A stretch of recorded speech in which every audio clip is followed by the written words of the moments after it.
ஒரு பெரிய கைத்தட்டோட let's welcome Amit அவர்கள்.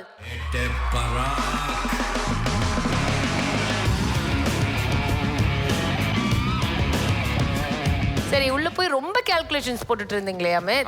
நான் என்ன கால்குலேட் பண்ணேன்னா சி வந்துச்சு, அப்புறம் டி வந்துருச்சு. ஏ அண்ட் பி ல இருக்கும்னு நான் நினைக்கிறேன்னு அவங்க நினைக்கலாம் அப்படின்னு நான் நினைச்சேன். என்னென்ன ரீல் விடணுமோ விடு.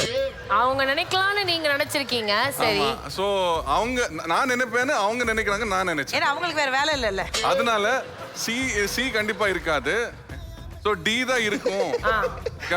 அவங்க அப்படிதான் சாதுரியமா வச்சிருப்பாங்க அப்படி ஒரு மாதிரி ஒரு வெளியில அப்படி நினைச்சிட்டீங்க. சூப்பர். அப்படின்னு நீங்க நினைப்பீங்க, அவங்க நினைப்பாங்க, நீங்க நினைச்சிருக்கீங்க. Oh my god. உள்ள போய் டி எடுத்திருக்கீங்க அமித். ஓகே, அவங்க யூகிப்பாங்கன்னு நீங்க யூகிச்சு அவங்க யூகிச்சிருக்காங்களா இல்லையா? நீங்க தப்பா சொல்லுங்க. நான் யூகிப்பேன், அவங்க யூகிக்கிற மாதிரி நான் யூகிச்சேன். அதுதான் இங்க காசு வந்துச்சா அப்படின்றது தான் மேட்ரு. நீங்க உங்க டீமுக்காக நீங்க சேர்த்து கொடுத்திருக்க பணம் 5 4 3 2 1. Congratulations! போச்சே.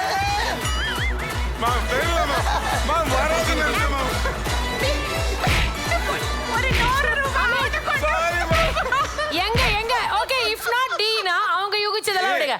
ஏ வா. நினைச்சதொன்னு நடந்ததொன்னு. ஓகே, அப்போ என்ன நடந்திருக்குன்னா இது ஒன்னு யூகிச்சிருக்காருப்பா. இது பி வரும் நான் யூகிக்கிறேன்னு அவங்க யூகிச்சாங்கன்னு நான் யூகிக்கிறேன். அது இப்போ என்ன நடந்திருக்குன்னா நான் யூகிப்பேன்னு அவங்க யூகிச்சு நான் யூகிச்சது அவங்க யூகிச்சு அது நான் யூகிக்கல. ஐயோயோ.